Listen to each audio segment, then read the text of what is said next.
Bismillahirrahmanirrahim. Kisah kesabaran Imam Syafi'i mengajar Ar-Rabi' yang lamban menerima ilmu. Imam Syafi'i merupakan seorang mufti besar umat Islam. Beliau juga pendiri mazhab Syafi'i. Selama masa hidupnya, Imam Syafi'i memiliki banyak murid yang mendalami ilmu kepadanya. Salah satu murid Imam Asy-Syafi'i bernama Ar-Rabi' bin Sulaiman. Banyak riwayat yang mengisahkan tentang Rabi'. Ia termasuk sosok yang istimewa dan saat ini dikenal sebagai salah satu ulama besar yang terpercaya dalam periwayatannya. Rabi' juga dikenal sebagai pelantun azan dengan suara merdu.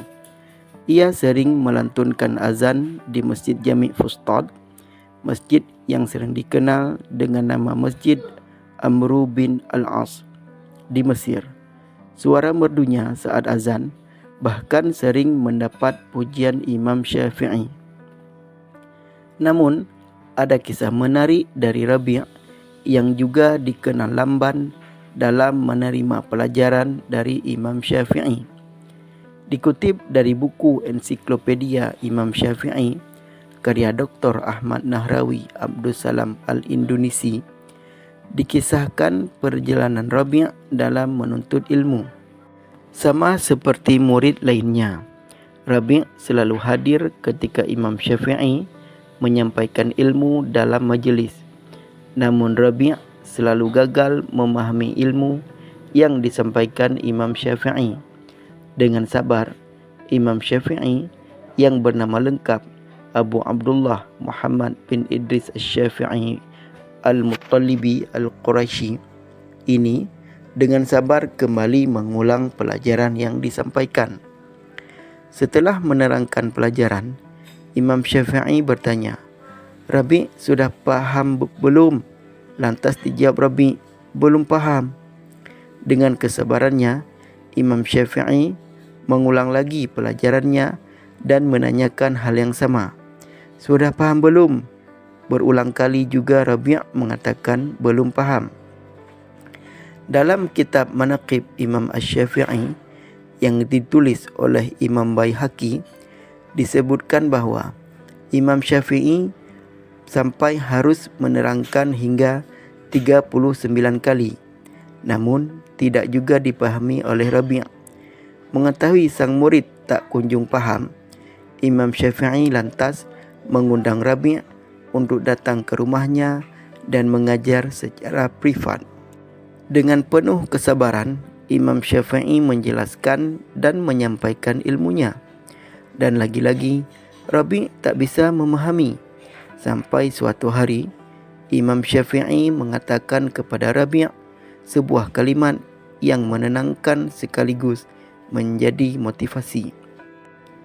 "Muridku, sebatas inilah kemampuanku mengajarimu.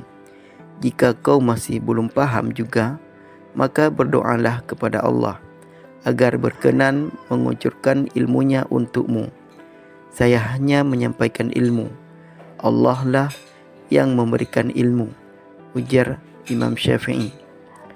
Rabi' memang mengalami kesulitan menyerap ilmu yang disampaikan Imam Syafi'i. Namun, ia memiliki suara merdu saat melantunkan azan. Suatu hari, Imam Syafi'i mendengar suara Rabi' dan mengatakan, "Sungguh aku senang mendengar suara azanmu.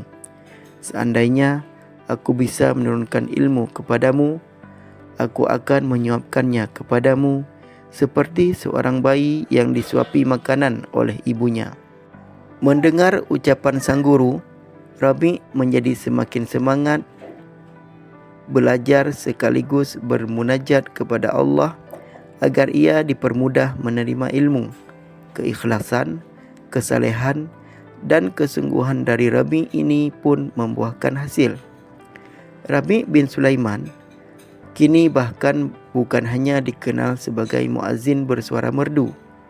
Pria yang lahir pada tahun 174 Hijriah dan wafat pada tahun 270 Hijriah ini kemudian berkembang menjadi salah satu ulama besar mazhab Syafi'i dan termasuk perawi hadis yang sangat terpercaya dalam periwayatannya.